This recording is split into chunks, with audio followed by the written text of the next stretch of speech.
Tillykke, Ole. Hvorfor vinder I igen for tredje gang? Jamen altså, vi var det bedste hold. Ikke kun på dagen, vi har været det bedste hold hele turneringen igennem. Det så jo lidt svært ud fra starten af, for I mistede nogle nøglespillere og sådan noget. Ja, men vi har jo altid arbejdet meget på breddesiden, ikke? Og når man gør det, så har man mulighed for at fylde hullerne ud. Så det er jo altafgørende for en klub, der ligger uden for de store byer. Altså, vi er nødt til at have breddearbejde hele tiden. Så kommer de unge, ikke?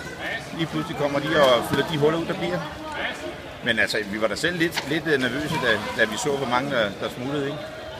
Men det er fint at kunne vinde guld, selvom vi har mistet 5 landsholdsspillere. Det synes jeg er godt tilfreds. Hvad har taktikken været bag det her så, for at kunne vinde?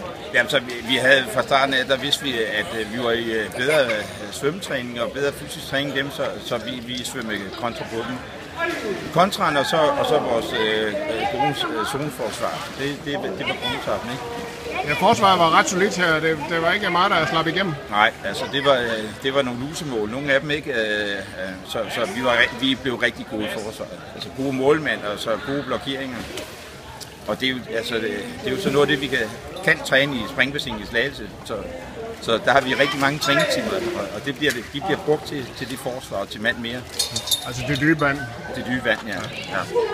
Hvad så?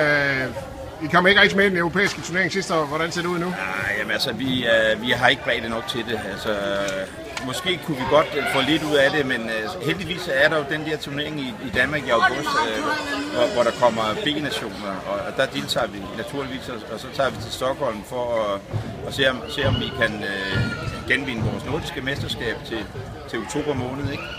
Og så må det være det, fordi altså, Champions League, altså, det var en dyr, men spændende fornøjelse, men vi har ikke lige de der 200.000 til det forhold. Hvad siger du til rammerne nu, der er skruet lidt mere op for festen og altså, musikken og sådan noget? Det er jo fantastisk. Altså, alt sådan set var klappet jo her i dag, så det var lækkert. Det er dejligt, at der bliver taget hånd om den slags ting, ikke? Og jeg synes også, det var dejligt, at vi havde... Ja, jeg vil tro, at vi har tæt på 100 mennesker fra Slagelse, der er taget herover, ikke? Så det er jo rart, at de bakker os op om, og alle vores unge spillere stort set var med os, så det er dejligt. Er det en god fremtid for vandpolet Slagelse? Ja, men den er der jo. Altså, vi bliver ved. Ja.